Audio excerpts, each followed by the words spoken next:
talking a little bit about inventory with CentriKid camps. So first I'm going to go over the inventory cards that we have here. So the first slide, basically what the camp code is, you want to be able to have track of the team that you're on, the year of camp that it is, and the cycle of inventory that you're doing. This is just in case you have the paper get into a weird folder and you don't know where it's from. That way you know what week your numbers are for, what year and what team, all those kinds of things. So for an example with that, on this page here, I have the camp code as CK2 because my team name is CK2 and the year is 2021 and this is a cycle 5 inventory card. And here you also have counted by, you just want the person that did this card to have their name on there. That way in case you can't read a number that they wrote or you think something is a little weird that they may have missed a box or added something extra, that way you know who to go to about that particular issue. So that one's a little messy, so we'll go based off of the other inventory cards.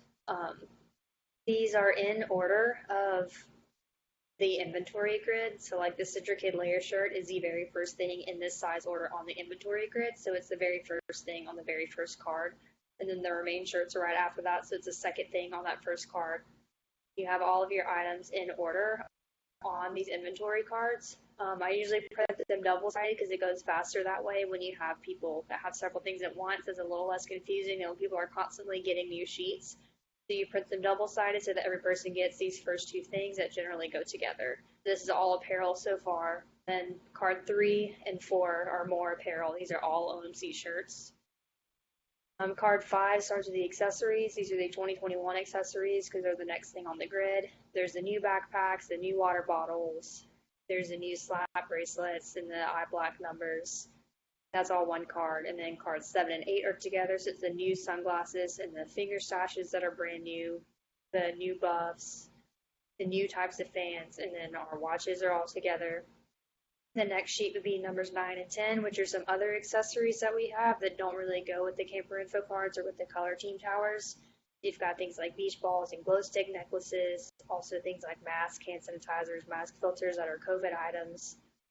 Then on the back of that card starts the old apparel because that's the next section on the grid. So this is pretty much the only card that's like totally different categories on here. That has the and shirt and the CentriKid block shirt. And cards 11 and 12 are going to be together again. You have some other old apparel on here and some other old accessory things. A lot of these we don't even sell in the store anymore, or my particular team just doesn't have any inventory for it. Then lastly, cards 13 and 14 are going together. This is some other old supplies. And then card 14 is basically the ministry resources that are only for adults. So what that looks like filled out. Again, this is messy just because of how many boxes we have. Generally what I do when I'm passing these out to team members is I put a number next to, because we have 3 different storage rooms that have all of our boxes. So if people are looking for box quantity, I put where that box is. So the insulated bottles are the same thing as the clear water bottles because we already sold out of the insulated bottles and they're marked the same on inventory. And those are in the first of the 3 storage rooms. So I put room number 1 on the side so that whoever did this card, in this case it was me, would know that that's where all the boxes are. And then the store quantity is just whatever's on display. For the total quantity, some people do decide to go ahead and fill that out. I generally don't bother just because when I put it in the Excel grid, I can do the equals plus thing and it does its math for me. There's no need to take the time to actually do the total. You just need to have your box quantity and your store quantity. It also makes more sense to have your box quantity written out by the separate boxes when there are several boxes, because in that case, if you missed one or if you added one twice and the number in the grid looks off, it's easier for me to figure out where that went wrong.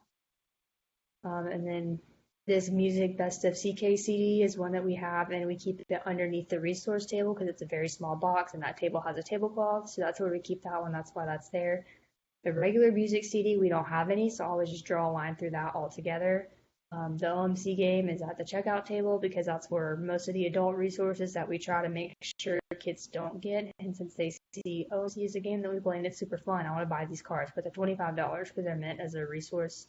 Those are kept separately. And then pop sockets, we don't have any of those. Yeah, this is just kind of what that looks like. For the pencil sets, we did have one defective one as I was counting it, so then you don't include that in your store number, but you do mark that there was one defective over on the side.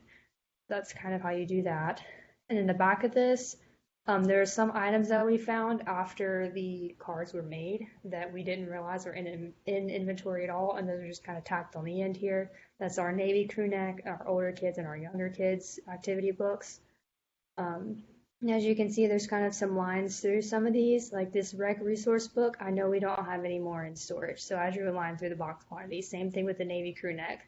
And with the older kids and younger kids, since we just got those in, we didn't have them on display yet, so those have a line through the store quantity.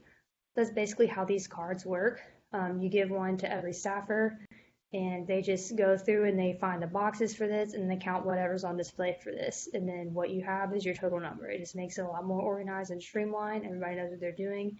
It's also super helpful to have everybody do the same sheet each week so they get better and better at it. They know where their boxes are and things go a lot faster. Last thing to talk about with inventory is these inventory cards here. These are what go on the boxes. So you preferably will print these onto sticker sheets that stick on the boxes, but lately we haven't been able to find that specific sticker sheet, so we've just been printing them on paper and taping them on. You just basically have your item name, however many is in the box, the date that it was counted, and the year. You want to have the year on there since we use the same labels every year, and the initials of the person who counted it. So as you're going through and you're putting this box quantity on your inventory card, you will get whatever the most recent number is on here, and then you'll put a sticker in the corner so that we know that this box has been counted. And I'll talk a little bit more about that in another video. Yeah, that is pretty much everything for inventory cards.